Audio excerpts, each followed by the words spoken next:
ఈరోజు అధికారులు ఇష్టారాజ్యంగా వ్యవహరిస్తా ఉన్నారు.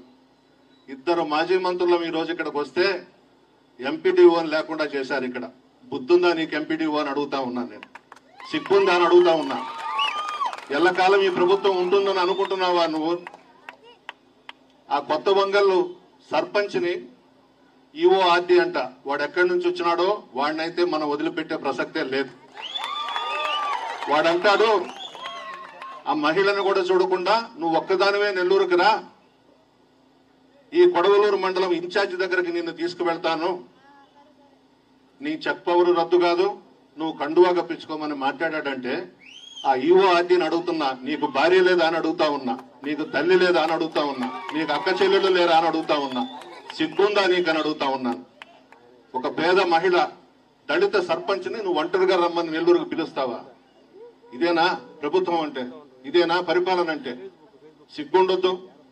ఈవీఎంలతో గెలిచారు కదా, అందువల్ల కళ్ళు నెత్తికెక్కొండాయి. ప్రజలు ఓట్లేసి గెలుచుంటే ప్రజల బాధలు, రాష్ట్రాన్ని అభివృద్ధి చేయాలనే తపన ఉండుండేది.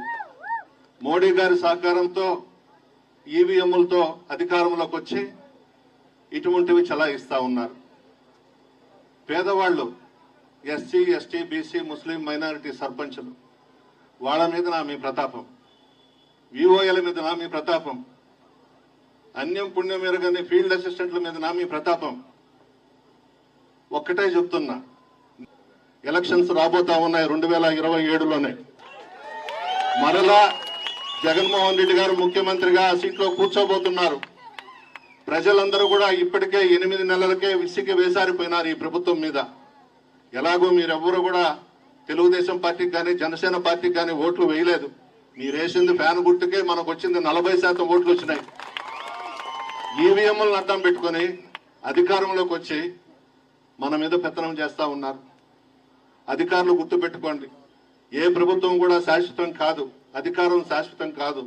మనం ప్రజాప్రతినిధులుగా ఎంపికైన తర్వాత అధికారులు మనం కలిసి నిజాయితీగా సేవ చేయాలి, కానీ ఇటువంటి దుర్మార్గపు పనులకు పూనుకోవడం మంచిది కాదని చెప్పి హెచ్చరిస్తూ ఇప్పటికైనా నిజాయితీగా వ్యవహరించండి అని చెప్పి కోరుతూ సెలవు తీసుకుంటున్నాను.